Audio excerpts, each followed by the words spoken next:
Welcome to Introverts Own Your Voice. I'm Tom Marcoux. And I'm Johanna McLeod.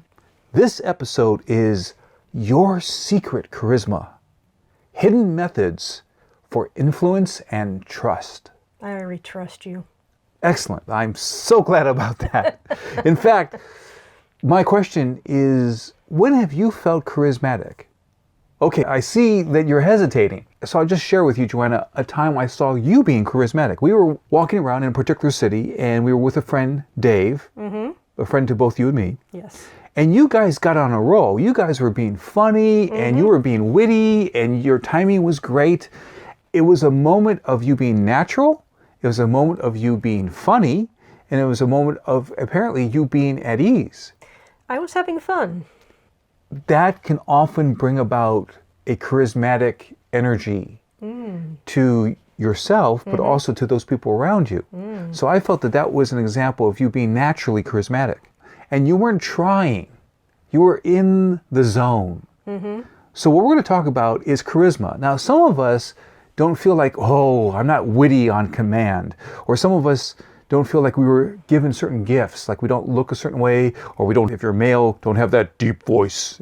KBLX, the quiet storm. I would call these gifts a certain kind of appearance, stereotypically attractive appearance, or a certain type of voice or body shape as magnetic charisma. Oh. I've been a feature film director. I've been working with some very attractive people.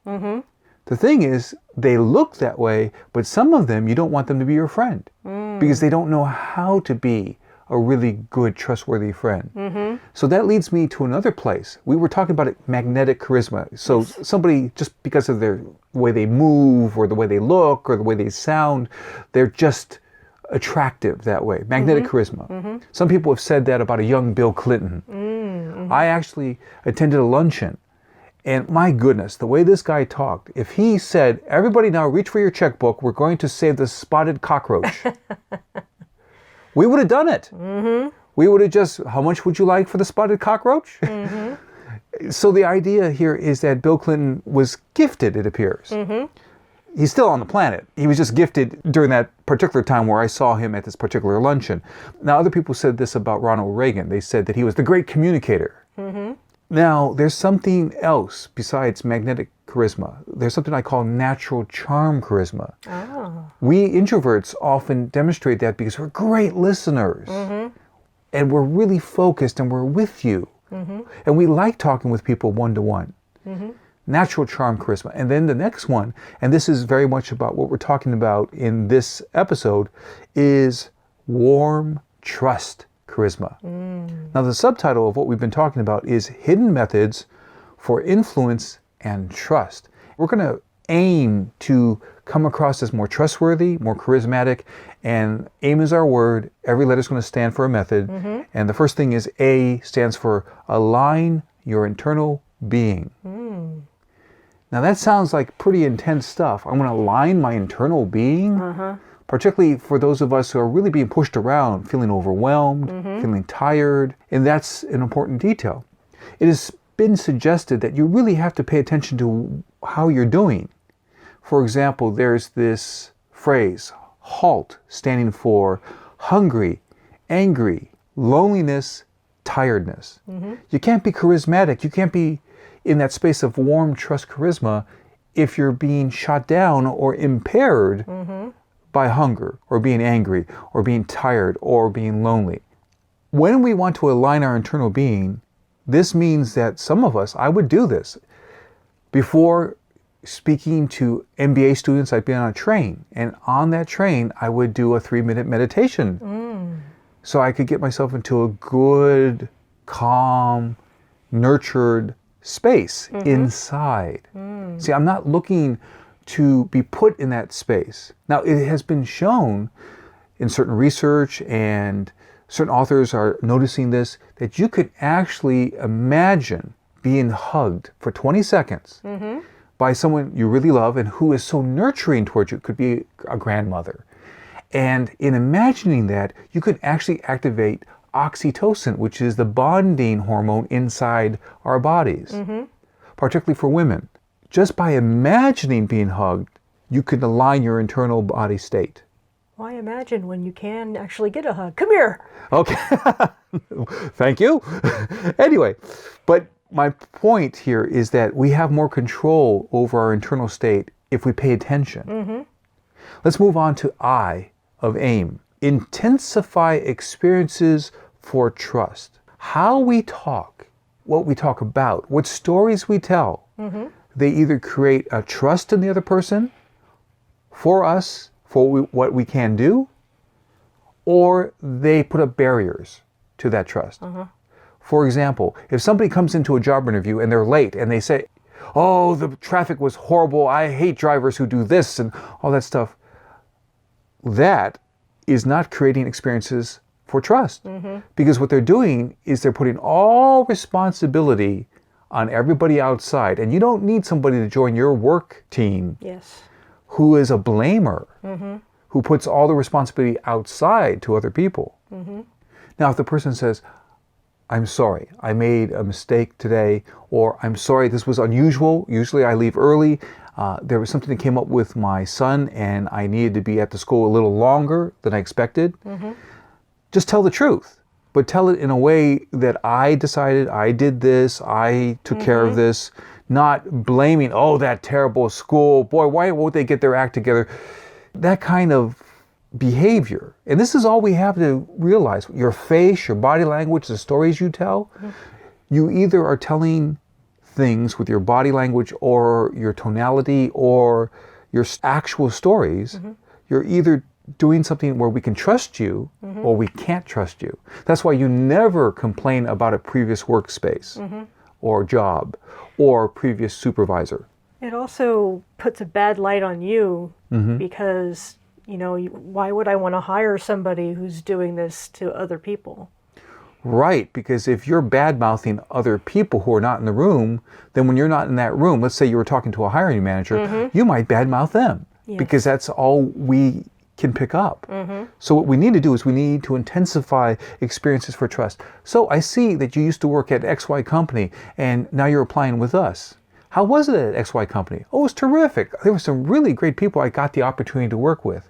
We were able to do this, and it was so much fun because we were all dedicated. I mean, I loved putting all my effort and all my attention on making the team goal come true.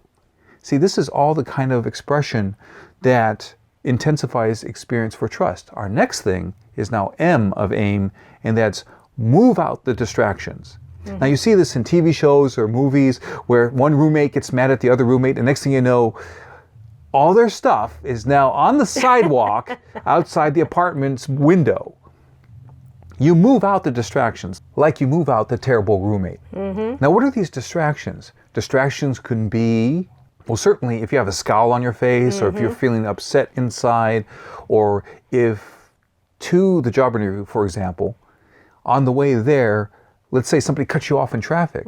You have got to do what's necessary to bring yourself into a better, more peaceful space, including maybe taking a walk around the block before you actually walk into the place, and deep breathe while you're walking and look at the sun that's out.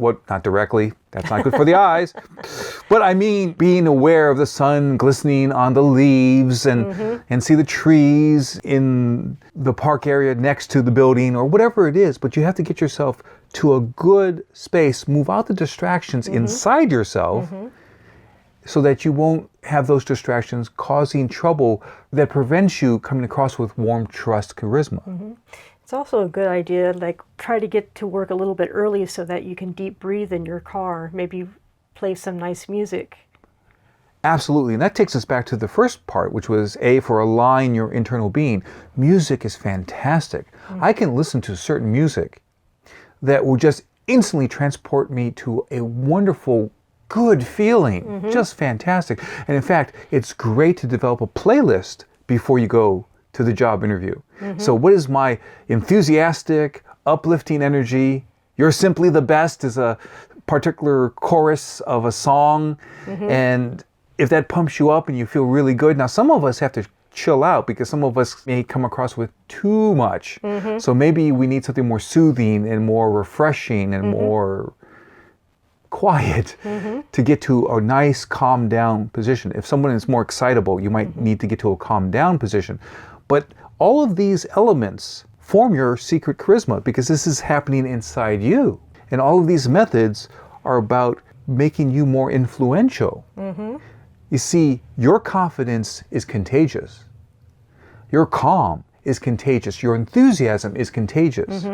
Your good feelings about life is contagious.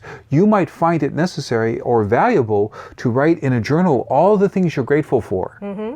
To get ready for a speech, or if you're addressing a meeting or talking with a prospective client to help them actually sign the contract and get going with your company. So the whole idea is your secret charisma is based on developing yourself with these elements we've been talking about so that you come across with warm, trust, charisma. See, one thing that's very important is that some people will come across very well in terms of having this personal power, this energy, this strength. But without coming across with warmth, you might come across as arrogant. Yes. And that's something you have to be careful about. We want to know that you care about us. We want to know that you're a warm human being. And we want to know that you temper the power with warmth. So here's a good time for a Marcoux moment. And that's when I share an excerpt from one of the 47 books up on Amazon at the moment.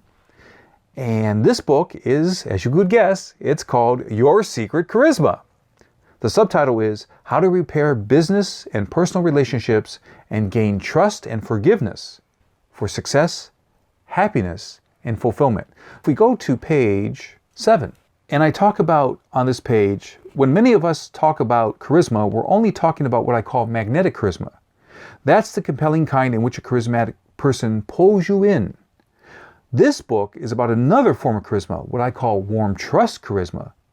This is the form of charisma that gives you the true and long-term relationships that create personal fulfillment and success. If you're going to go far in business, you need people to trust you. Now, I want to move from that excerpt over to page 8, where I have a summary of a distinction between two forms of charisma. Magnetic charisma attracts. Warm trust charisma gains cooperation for the long term. This book, Your Secret Charisma, is about warm trust charisma, and it's also about certain situations, whether it's with family members or with business associates or with clients or customers, where you really need to repair the relationship. You can do that with warm trust charisma. In fact, a point that some people who are magnetic, who are physically attractive or have that particular voice or appearance in certain ways, they may not have the skills to repair relationships. They may not have the skills to develop long-term relationships. We hear about all the sad situations with movie stars, how they go through 3, 4, 5 different marriages, something like that, because maybe along the way, what would help them is to learn warm trust charisma. So then they would have not only their magnetic attributes, their gifts, but then they would also know how to develop that long-term relationship. So that closes out our excerpt here from the book, Your Secret Charisma. And now I'm curious, Joanna, what are you going to keep from our conversation? I really enjoyed the part about where you told us to kind of calm down before an interview. Maybe if you're more of a hyper person, using relaxing music. I'm with you. So it's very customized to the person. And it really depends on how you might want to counteract. If you are more energetic, then you need calming music.